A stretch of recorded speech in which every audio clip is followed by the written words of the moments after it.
ನಮಸ್ಕಾರ ಸ್ನೇಹಿತರೆ, ಎಲ್ಲರೂ ಹೇಗಿದ್ದೀರಿ? ನಮ್ಮ ಈ ಒಂದು ವಿಡಿಯೋಗೆ ತಮಗೆಲ್ರಿಗೂ ಸ್ವಾಗತ.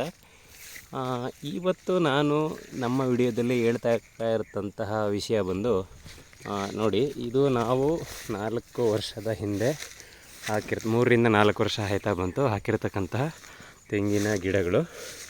ಇದರಲ್ಲಿ ಏನು ಮಾಡಿದ್ದೀವಿ, ಇಲ್ಲಿ ಒಂದು ಬಾಳೆದು ಲೈನ್ ಸಾಲು ಹೋಗಿದೆ. ಅದರಿಂದ ನಾವು ನೋಡಿ ಇದು ಮೈಕ್ರೋ ಟ್ಯೂಬನ್ನು ತೊಗೊಂಬಂದು ಇದರ ಬುಡಕ್ಕೆ ಬಿಟ್ಟಿದ್ವಿ.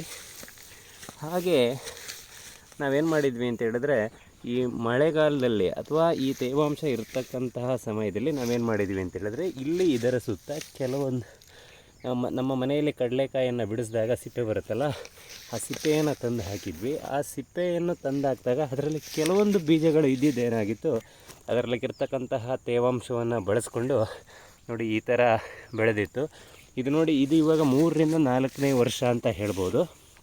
ಇದಕ್ಕೆ ನಾವು ಯಾವುದೇ ರೀತಿಯ ಏನನ್ನೂ ಸಹ ಮಾಡಿಲ್ಲ. ಇದೇನಂತ ಹೇಳಿದ್ರೆ ಅದೇ ಓಡುತ್ತೆ, ಅದೇನೇ ಬಲ್ಲಿರುತ್ತೆ, ಅದಾದಮೇಲೆ ಅದು ಹಂಗೆ ಅದೇನೇ ಮಣ್ಣಾಗುತ್ತೆ. ಮತ್ತು ಅದಕ್ಕೆ ತೇವಾಂಶ ಸಿಕ್ಕಿದಾಗ ಏನಾಗುತ್ತೆ ಅಂತ ಹೇಳಿದ್ರೆ ಮತ್ತೆ ಓಡುತ್ತೆ. ಮತ್ತು ನಾವು ಏನು ಮಾಡ್ತಾಯಿರ್ತೀವಿ ಅಂತ ಹೇಳಿದ್ರೆ, ಹೋದಾಗ ಬಂದಾಗ ಇದೇನಾರು ಬಲ್ತಿದ್ದು ನಮ್ಮ ಕಣ್ಣಿಗೆ ಕಂಡ್ರೆ ನಾವೇನು ಮಾಡ್ತೀವಿ, ಇದನ್ನು ಕಿತ್ಕೊಂಡು ತಿಂತಾಯಿರ್ತೀವಿ. ನೋಡಿ, ಇದು 3ರಿಂದ 4 ವರ್ಷ ಆಗಿದೆ. ಇದು ತನ್ನ ವಂಶಾಭಿವೃದ್ಧಿಯನ್ನು ಹೆಂಗೆ ಬೆಳೆಸ್ಕೊತಾ ಇದೆ ಅಂದರೆ, ಅದಕ್ಕೆ ಕೇವಲ ಸ್ವಲ್ಪ ತೇವಾಂಶ ಸಾಕು. ಆ ತೇವಾಂಶ ಒಂದು ಸಿಕ್ಕಿದ್ರೆ ಇದು ಹೇಗೆ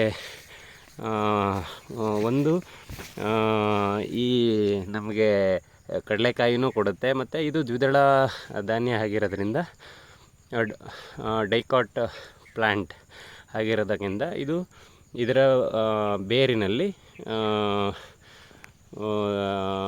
ಇದು ಏನು ನೈಟ್ರೋಜನ್ ಸ್ಥಿರೀಕರಿಸುವಂತಹ ಗಂಟುಗಳು ಇರೋದರಿಂದ ಅದು ಒಂದು ನಮಗೆ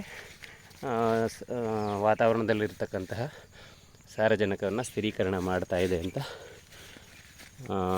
ಅನಿಸುತ್ತೆ. ನೋಡಿ, ಇಷ್ಟು ಹೇಳ್ತಾ ಈ ಒಂದು ವಿಡಿಯೋನ ಮುಗಿಸ್ತಾ ಇದ್ದೀನಿ. ಧನ್ಯವಾದಗಳು.